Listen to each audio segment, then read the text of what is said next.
여러분 안녕하세요. 좋은 글을 낭독해드리는 허리케인 동현이 방송입니다.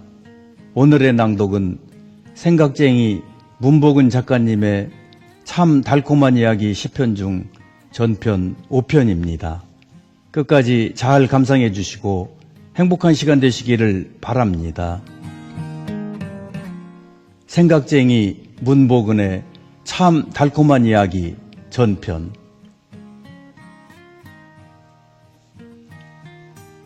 등불 같은 소녀 문복은.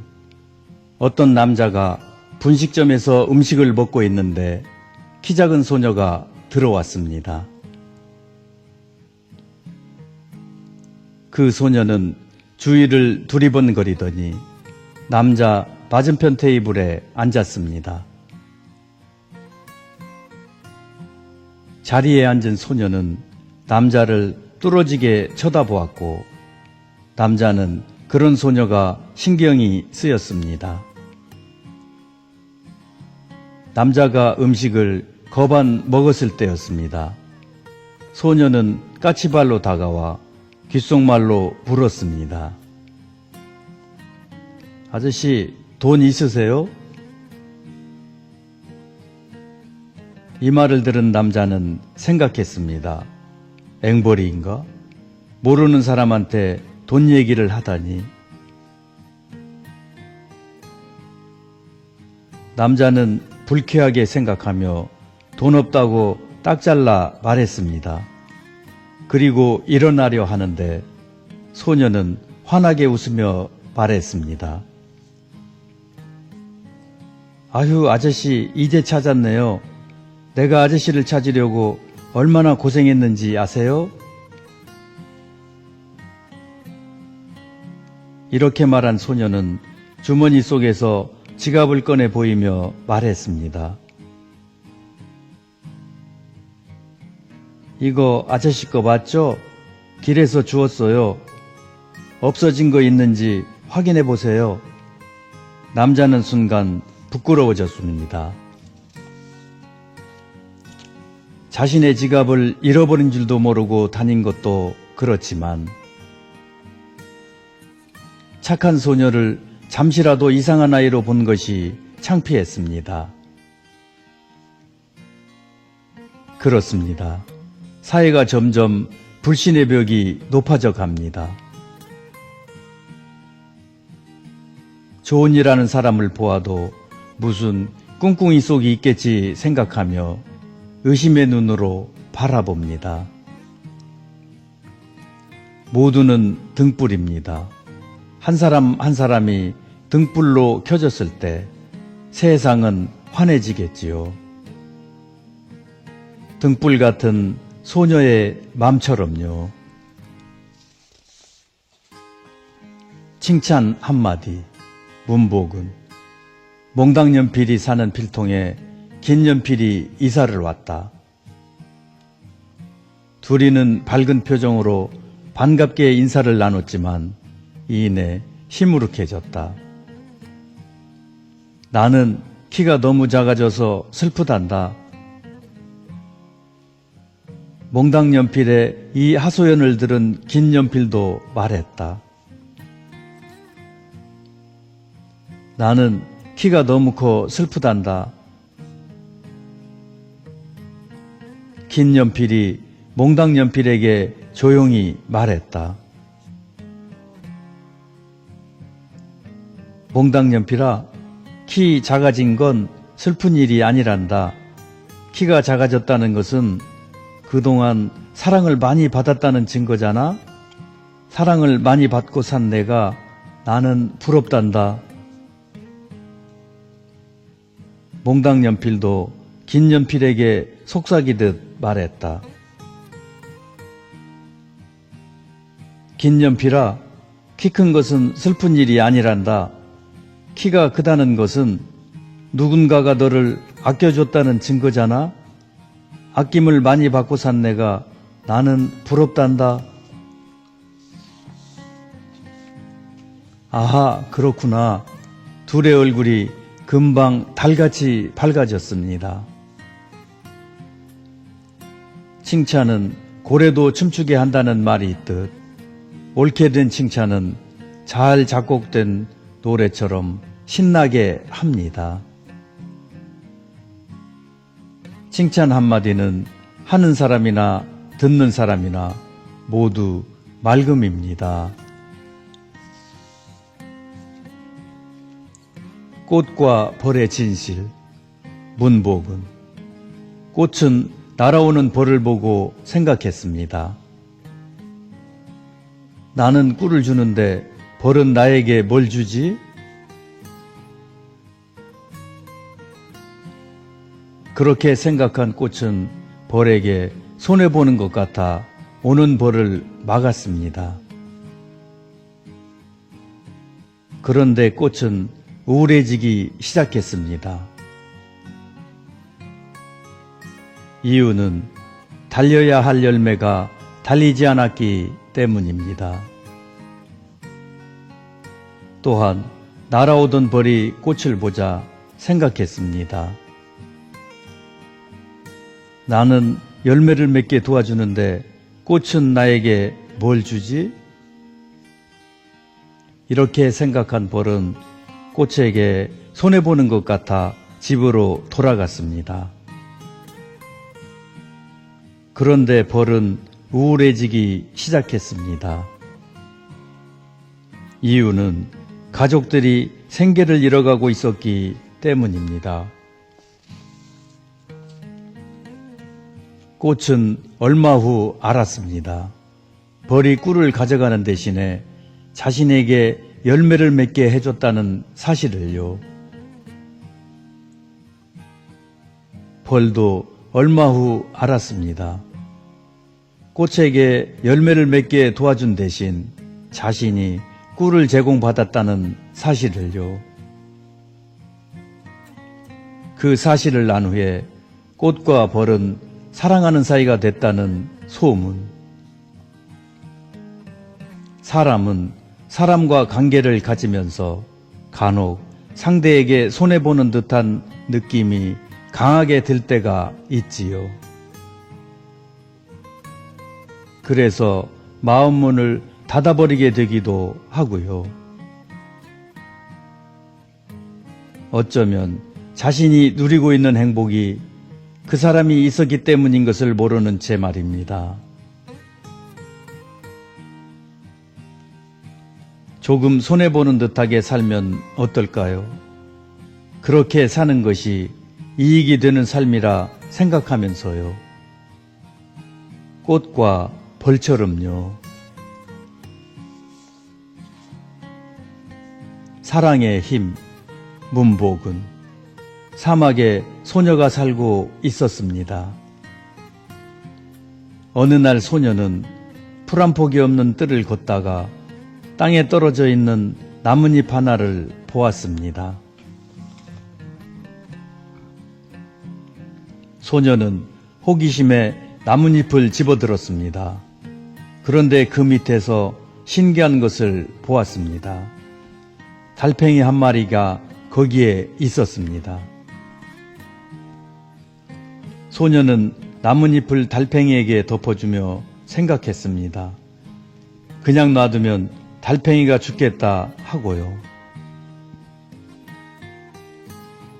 그렇게 생각한 소녀는 동네 우물에서 물을 퍼다가 달팽이에게 흥건히 뿌려주었습니다.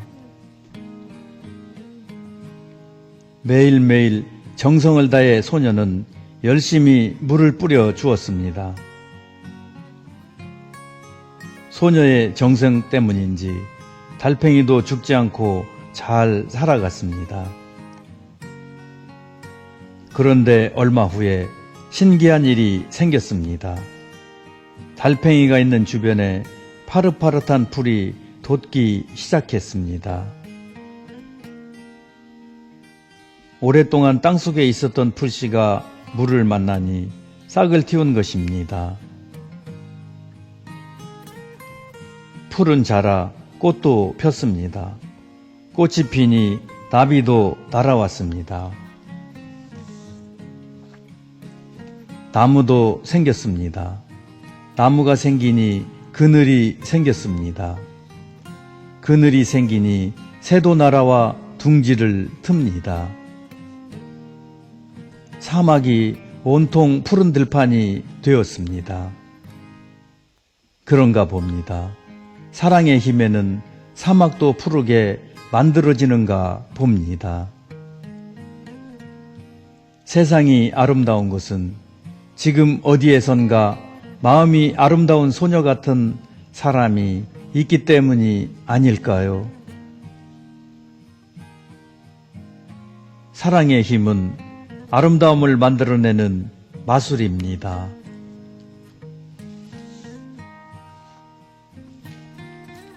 세로와 가로 이야기. 문복은 어느 곳에 가로와 세로가 예쁜 집을 짓고 다정하게 살았습니다. 둘이는 처음부터 지금처럼 사이가 좋았던 것은 아닙니다. 세로는 매일 누워만 있는 가로가 미웠습니다. 자기가 뛰놀 곳을 가로가 차지하고 있었기 때문입니다. 가로도 매일 서만 있는 세로가 미웠습니다. 자기가 쬐 햇볕을 세로가 막고 있었기 때문입니다. 어느 날 세로는 들판에서 뛰놀다가 문득 가로가 생각이 났습니다. 그리고 고마워졌습니다. 들판 같은 가로가 있기에 자신이 마음껏 뛰놀 수 있는 거라고요. 가로도 나무 그늘에서 쉬다가 문득 세로가 생각이 났습니다. 그리고 고마워졌습니다. 나무 같은 세로가 있기에 자신이 그늘에서 쉴 수가 있는 거라고요. 이후로 둘이는 서로 장점만 보며 사랑하다 예쁜 사각형이 되었답니다. 사각형을 보고 있노라면 예쁘지 않나요? 장점만 보세요. 그러면 세로와 가로처럼 마음이 예쁜 사각형이 될 테니까.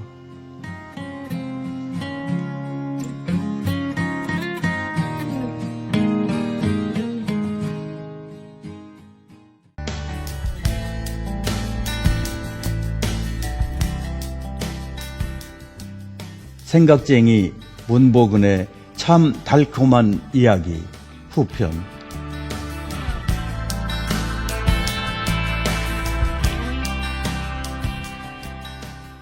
속 터진 만두. 문복은 눈 내리는 추운 날 부부가 운영하는 만두가게 앞에 형제로 보이는 두 아이가 진열된 만두를 바라보고 있었습니다. 얘들아, 만두 사러 왔니? 주인 아주머니가 묻자 아니에요. 형벌되는 아이가 이렇게 말하며 동생을 데리고 급히 자리를 떴습니다. 주인 아주머니는 아이들이 사라질 때까지 바라보다 자리에 앉았습니다. 무슨 일이야? 남편이 주방에서 나오며 물었습니다. 글쎄 그게 말이야. 그 아이들이 또 왔네. 오늘 또 한참을 만두만 쳐다보고. 아내가 말꼬리를 흐리자 남편도 앉으며 말했습니다. 당신 또 그 생각이 나는가 보네. 아내는 어린 시절에 만두가 먹고 싶어 가게 앞에서 서성였던 자신의 모습이 떠올랐습니다. 아내는 뭔가를 골똘히 생각하더니 조용히 말했습니다. 아이들이 배가 많이 고픈가 봐. 우리가 뭐 도울 일이 없을까? 만두라도 실컷 먹이면 어떨까? 아이들이 자존심이 강해 보이던데 부담 없이 먹일 방법이 뭐 없을까? 이렇게 해보자. 남편의 말을 듣자 아내는 손뼉을 치며 좋아했습니다. 이튿날도 어김없이 형제가 왔습니다.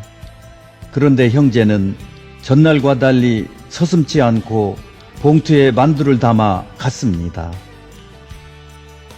그 앞에는 이런 글귀가 적혀 있었습니다. 속 터진 만두입니다. 무상으로 가져다 맛있게 드세요. 부부는 형제를 위하여 멀쩡한 만두를 흠집내서 속 터진 만두를 만든 것입니다. 부부는 고마워하며 가는 형제의 뒷모습을 넌지시 바라보며 눈시울이 붉어졌습니다. 그렇습니다. 베품에도 표정이 있습니다. 부담을 주는 베품, 편안을 주는 베품. 베풀 때에도 상대방의 형편과 입장을 고려해서 한다면 더 아름다운 베품이 되겠지요.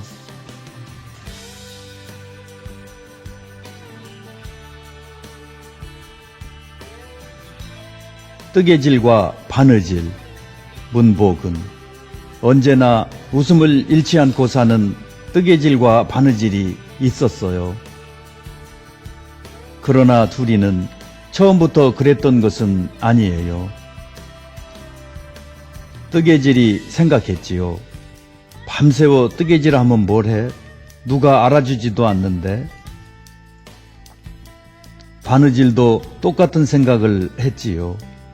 허구한 날 바느질하면 뭘 해? 칭찬 한마디도 없는데. 둘이는 자신이 하는 일에 깊은 회의감에 빠졌어요. 그래서 사는 게 재미가 없었어요. 그러고 있을 때 한 아이가 말했어요. 엄마 고마워요. 뜨개질 덕분에 털장갑이 생겨 손이 참 따뜻해요. 한 아이도 말했어요. 엄마 고마워요. 바느질 덕분에 소못이 생겨 몸이 참 훈훈해요. 이 말을 들은 뜨개질과 바느질은 생각이 달라져 즐겁게 일을 했답니다. 자신들이 하는 일에 보람을 찾은 거지요. 어떤 일이든 의미 없는 일은 하나도 없다고 하네요. 크든 작든 반드시 보람은 있대요. 의미를 찾으세요. 그러면 보람이 보이고, 보람이 보이면 일하는 게 즐거워진대요. 뜨개질과 바느질처럼요.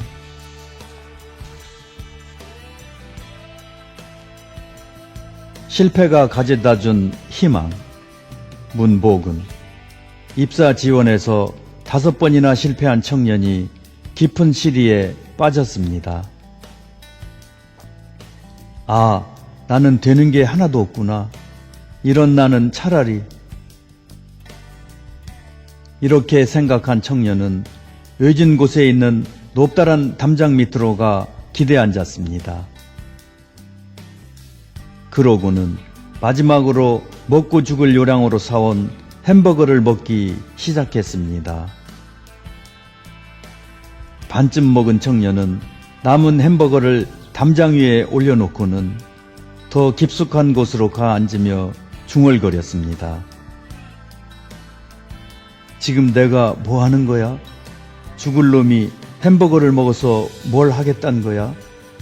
고개를 떨구고 있는데 어디선가 쿵쿵 소리가 났습니다.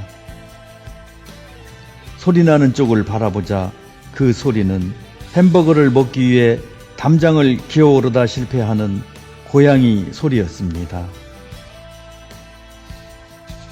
5번 실패해도 포기하지 않는 고양이를 보자 청년은 중얼거렸습니다. 안 되는 건 안 되는 거야. 애써봐야 소용없지. 고생하지 말고 포기해라. 청년은 눈을 감고 고양이가 실패하는 쿵쿵 소리를 즐깁니다. 쿵 6, 쿵 7, 쿵 8, 쿵 9. 쿵열. 이 다음엔 조용해졌습니다. 청년은 궁금하여 눈을 떴을 때 햄버거를 물고 사라지는 고양이의 뒷모습을 보았습니다. 순간 청년은 주먹을 불끈 쥐었습니다. 그래, 그런 거야. 실패는 포기할 때 오는 거야. 도전, 재도전하는 거야. 이후로 청년 사전에는 포기란 단어가 없어졌습니다. 청년은 실패를 가지고 놀 줄 아는 실력이 생기자 크게 성공했다는 이야기입니다. 땅속에 깊숙이 묻힌 보석은 광보의 끈질긴 곡괭이질 앞에서 무릎을 꿇습니다. 실패는 포기를 사랑하고 성공은 도전을 사랑합니다. 실패는 포기할 때 옵니다.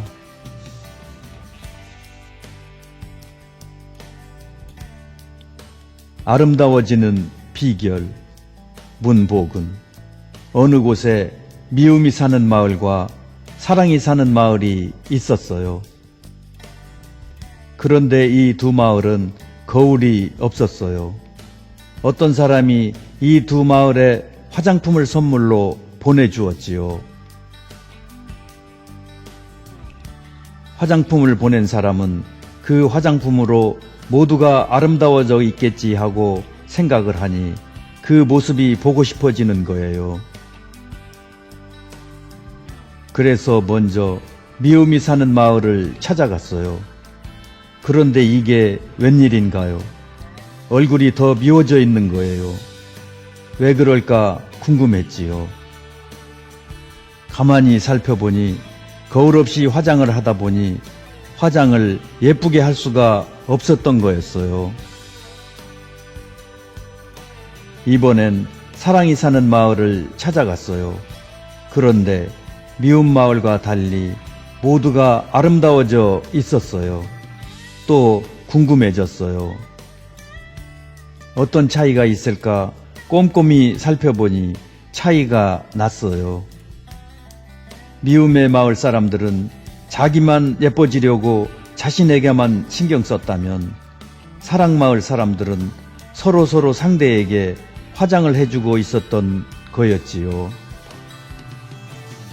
그래서 거울이 없이도 예뻐질 수 있었던 거예요. 아름다워지는 법은 서로 사랑해주는 거랍니다. 그리고 사랑을 한다면 아름다워진답니다.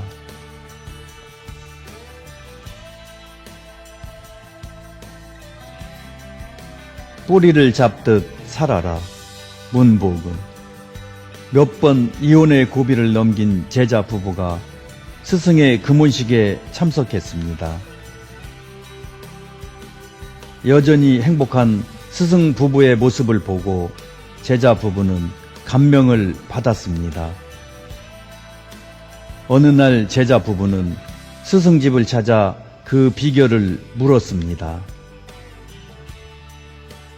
스승님, 어떻게 하면 스승님처럼 행복한 부부로 살 수 있을까요? 그 비결을 알려주십시오. 스승은 웃으며 말했습니다. 비결이랄 게 뭐가 있겠나? 그저 뿌리를 꼭 잡듯 사는 거라네. 뿌리를 꼭 잡다니요? 스승은 제자 부부를 데리고 높은 곳으로 갔습니다. 그리고는 제자 아내를 아래로 밀쳤습니다. 아래로 떨어진 아내는 나무 뿌리를 잡고 살려고 안간힘을 쓰고 있었고 깜짝 놀란 남편은 목숨을 걸고 내려가 아내를 구해주었습니다. 스승은 말했습니다. 부부는 그렇게 살아야 한다네. 아내는 뿌리를 잡듯 남편을 잡고 살아야 하고 남편은 목숨을 걸고 아내를 지키며 말이네. 스승은 아래를 보여주며 물었습니다. 여보게 이곳이 위험해 보이나? 제자가 대답했습니다. 처음엔 그런 줄 알았는데 지금 보니 위험한 곳이 아닙니다. 그렇다네. 누구나 위기는 온다네. 그러나 위기를 넘기고 나면 위기가 아닌 것을 위기로 본 것에 후회를 한다네. 부부 생활에는 늘 위기가 따라붙습니다. 그러나 죽기 살기로 살아내다 보면 부부의 위기는 산소를 마시는 것처럼 쉽게 넘어갑니다. 뿌리를 잡듯 살아 언제까지나 행복한 부부의 삶으로 살아가셨으면 참 좋겠습니다.